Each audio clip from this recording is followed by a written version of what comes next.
வேலையை கொடுத்துட்டானுங்க. ஆளை தெரியுமா யாருன்னு?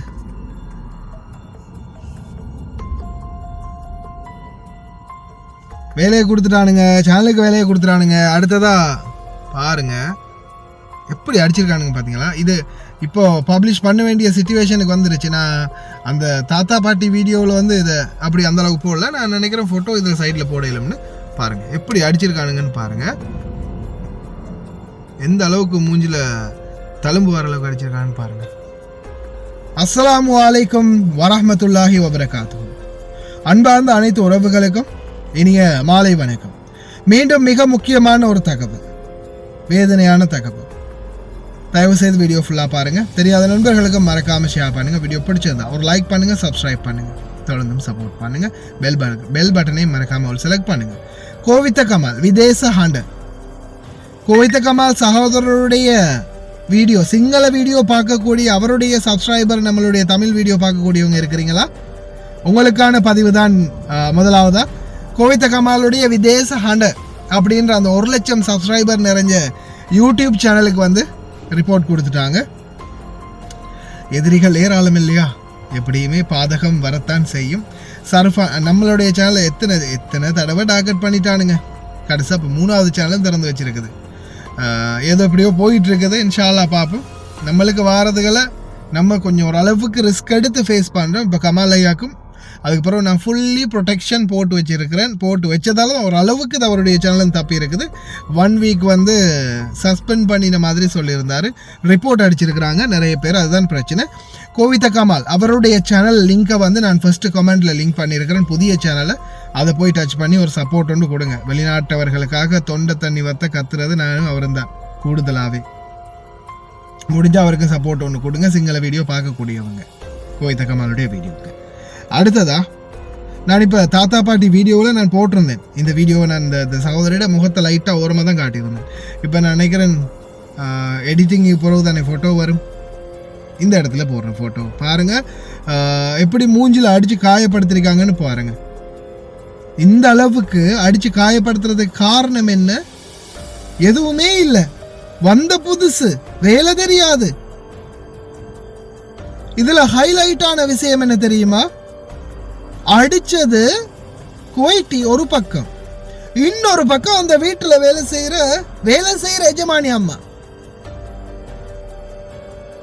அந்த வீட்டில் வேலை செய்யற எஜமானி அம்மா அடிச்சிருக்காங்க. வேலை செய்யற எஜமானி அம்மா புரியுதா யாருன்னு? பழைய பணிப்பெண் வந்து அடிச்சிருக்காங்க இந்த பெண்ணுக்கு. குவைட்டி அடிச்சா குவைட்டியும் அந்த பிரச்சனையை பார்த்து கொள்ளலாம். சரி, அது ஒரு பக்கம். எந்த தைரியத்தில் இந்த பணிப்பெண்ணால் அடிக்க முடிஞ்சிச்சு? பிலிப்பைன் நாட்டு பணிப்பெண், எத்தியோப்பிய நாட்டு பணிப்பெண், அதே மாதிரி இன்னும் சில நாட்டு பணிப்பெண் இருக்கிறாங்க. இந்த மாதிரி பிரச்சனை நிறையவே. ஏன் எங்களுடைய பணிப்பெண்கள் கூட, சில பணிப்பெண்கள் எங்களுடைய நாட்டவர்கள் கூட, இந்தியா இலங்கை இப்படி சொந்த நாட்டு தொழிலாளர்களா 2 பேர் இருக்கிற இடத்துல இந்த மாதிரி சம்பவங்கள் நடக்குது. பல அநியாயங்களை பற்றி நாமளே போட்டிருக்கோம். பேக்கில் கொண்டு போய் நகையை போட்டது, போட்டு கொடுத்தது, இந்த மாதிரி பண்ண அந்த மாதிரி பண்ண எத்தனையோ கேஸை பார்த்துருக்கேமே. அந்த மாதிரி தான் இது வந்து வேலை தெரியாது அப்படின்னு டெய்லி போய் ஏதாவது கம்ப்ளைண்ட் பண்ணி கடைசியாக கம்ப்ளைண்ட் பண்ணி முடிச்சதுக்கு அப்புறமா அந்த கஃபீலும் வந்து எல்லா நேரமும் பொறுமையாக இருந்து கடைசி அவனுக்கு அந்த மண்ட பிரச்சனை அதிகாரிக்கு அடிச்சிருக்கானுங்க. அதே மாதிரி அதில் ஒருத்தன் வந்து இந்த பழக்கத்துக்கு அடிமையானுவேன். அது வந்து பெருசாக நம்ம பப்ளிஷ் பண்ண தேவையில்ல. இப்போ கமால் வந்து பேசியிருந்தார் இது சம்பந்தமா.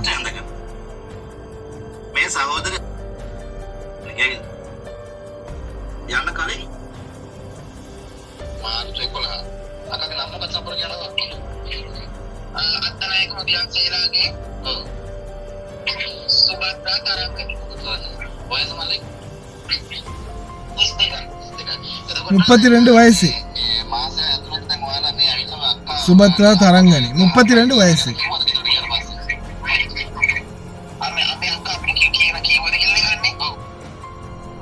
அடிச்சிருக்கிறாங்க.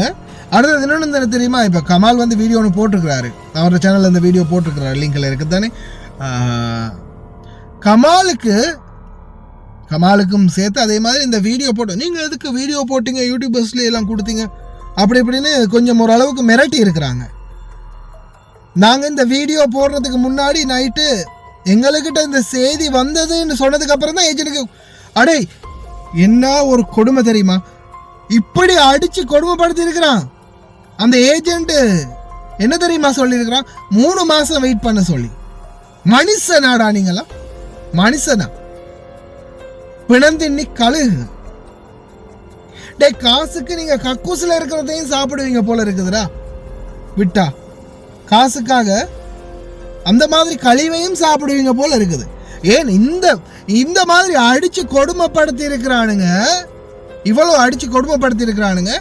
இந்த நிலைமையை பார்த்துட்டு 3 மாசம் இருங்க, உங்களை நான் வந்து வெளியில எடுக்கிறேன் அப்படின்னு சொன்னா எவ்வளவு ஒரு அராஜகம், எவ்வளவு ஒரு அட்டூழியம், எப்படி ஒரு கேவலங்கட்டவனா இருப்பான் இவன்.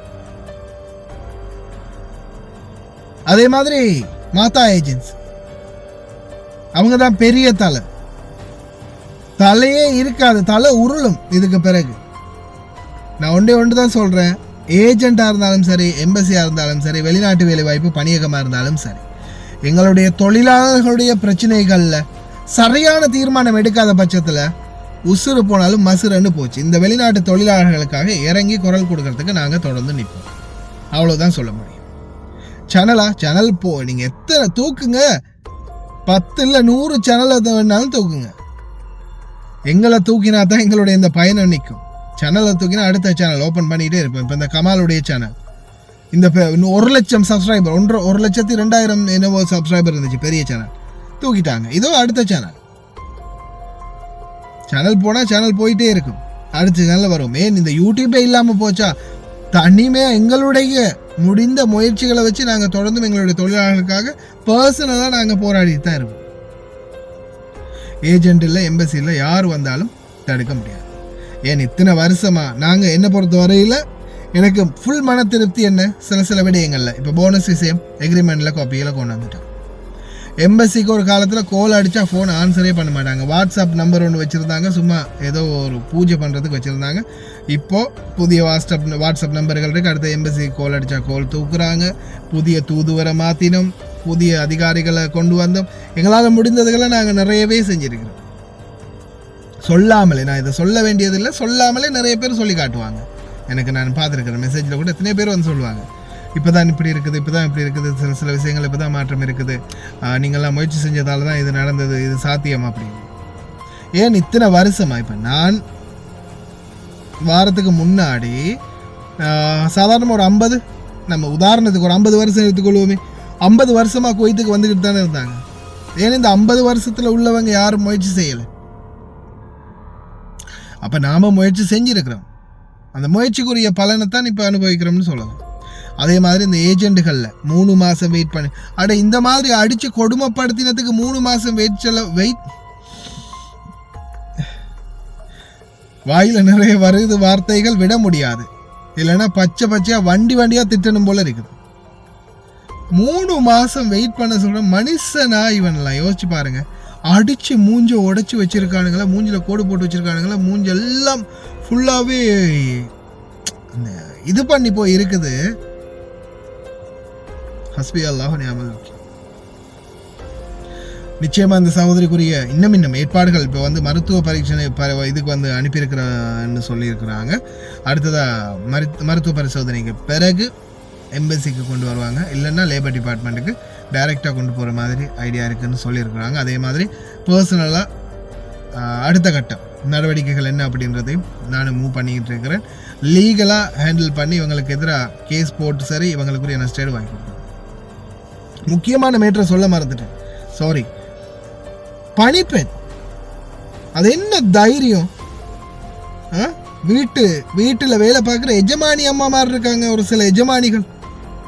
அந்த வீட்டில் அவங்களும் சம்பளத்துக்காக வேலை செய்கிறவங்க தான், ஆனால் எஜமானி அம்மா விட்டா கஃபீலுக்கு 2ஆம் தாரமாகவும் போயிடுவாங்க. ஆமாம், அந்த அளவுக்கு சிலர் இருக்கிறாங்க. என்னையோ இந்த வீடே அவங்க தான் எல்லாமே அப்படின்ற மாதிரி. கை வச்சா, அப்படி யாராவது எஜமானி அம்மாக்கள் கை வச்சா நேரடியாக நீங்கள் 112க்கு அடிக்கலாம், அடித்து கேஸ் போடலாம் இவங்களுக்கு எதிராக. நாட்டில் இருக்கிற வீடு வாசல் தோட்டம் துறவி உடம்புல இருக்கிற கிட்னியை கூட விற்று உங்களுக்கு காசு தருவார். அந்த அளவுக்கு ஒரு அபராதம் அவங்களுக்கு போடுவாங்க. நீங்கள் வந்தி கேட்க முடியும். அதாவது நீங்கள் வந்து உங்களுக்குரிய நஷ்டஈடை வந்து கேட்க முடியும். கேஸ் போட்டு இப்போ உங்களுக்கு இந்த நாட்டில் யார் அடித்தாலும் சரி, அடித்து காயத்தில் துன்புறுத்தப்பட்டிருந்தா உங்கள் மேலே தவறு எதுவும் இல்லை. அதாவது தவறாக இருந்தாலும் பேச்சு வழக்கில் ஏதாவது ஒரு முரண்பாடு, அதுக்காக அடித்து உங்களை காயப்படுத்தி இருந்தால் அதுக்கு தகுந்த நஷ்டஈடு வாங்க முடியும். குவைத்தியாக இருந்தால் சரி, குவைத்தி ஒரு பக்கம் வைங்க. இந்த வெளிநாட்டவர்கள் ஹவுஸ்மேட்டுகளுக்கு என்னடா ஒரு தைரியம், கூட இருக்கிறவங்களை அடிக்கிறது, குவைத்தி அடிக்கும்போது சேர்ந்து அடிக்கிறது, ஒட்டுமொத்த எல்லாத்தையுமே விற்று உங்களுக்கு நஷ்டஈடு கட்டவர். அதே மாதிரி கை வைக்கிறதுக்கு முதல் நீங்களும் சேர்ந்துச்சுக்கோங்க. எல்லாத்தையுமே விற்று சரி நஷ்டஈடு கட்டவர். அதனால் தயவு செய்து கவனம், இந்த மாதிரி தவறுகள் பண்ணாதீங்க.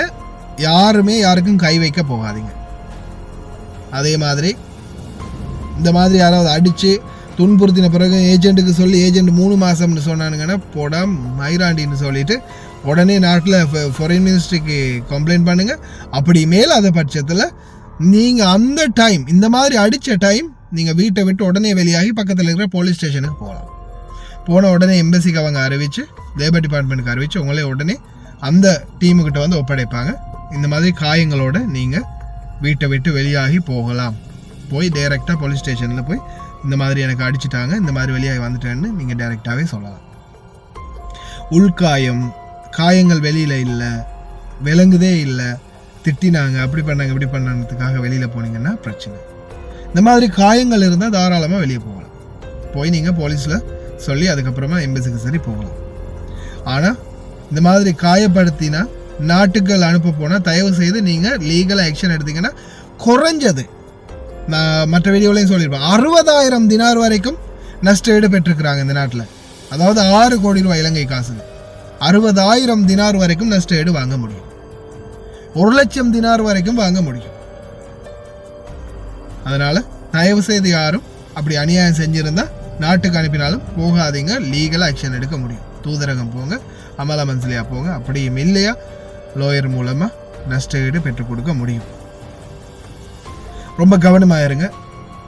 முடிந்த வரைக்கும் பாதுகாப்பாக இருங்க. கடைசி வரைக்கும் பார்த்து எல்லாருக்குமே ரொம்ப நன்றி. வீடியோ பிடிச்சிருந்தா ஒரு லைக் பண்ணுங்கள், சப்ஸ்கிரைப் பண்ணுங்கள். மறக்காமல் கமால் சகோதரருடைய சேனல் வீடியோ பார்க்கக்கூடியவங்க, சிங்கிள் வீடியோவில் கமால் சகோதரருடைய வீடியோ பார்க்கக்கூடியவங்க இருக்கிறீங்கன்னா சப்ஸ்கிரைபர்கள் மறக்காமல் போய் ஃபர்ஸ்ட்டு கமெண்டில் லிங்க் பண்ணி வச்சுருக்கேன், டச் பண்ணி ஒரு சப்போர்ட் ஒன்று கொடுங்க ப்ளீஸ். எங்களுக்கு உங்களுடைய ஆதரவு தான். நீங்கள் பார்க்கக்கூடிய வீடியோ, நீங்கள் பார்க்குற வியூஸ், நீங்கள் போடுற லைக், நீங்கள் போடுற கமெண்ட், உங்களுடைய ஆதரவு தான் எங்களை உயர்த்தி வைக்கும். அவ்வளோதான் சொல்ல முடியும். ஏதோ 100 பேர் 200 பேர் பார்க்குறாங்க, 10 லைக் போடுறாங்க அப்படின்னும் போது நாங்கள் எவ்வளோ தான் தொண்டைகளியை காத்தினாலும் இதெல்லாம் சும்மா வேஸ்ட்டுடா, நீ வீடியோ போடுற, என்னோட வீடியோ யாரா பார்க்குறா, உனக்கெல்லாம் என்னடா பவர் இருக்குது அப்படின்னு கேட்டு எங்களை ஏளனமாக நினச்சிட்டு போவாங்க. அதே மக்களுடைய சப்போர்ட் இருக்குன்னா எவனுமே எதுவும் செய்ய முடியாது. வேண்டியதை மக்களுக்காக தொடர்ந்தும் செய்கிறதுக்கு முயற்சிக்கலாம். ஓகே, ரொம்ப கவனமாக இருங்க. முடிந்த வரைக்கும் சப்போர்ட் பண்ணுங்கள். அஸ்ஸலாமு அலைக்கும். வணக்கம்.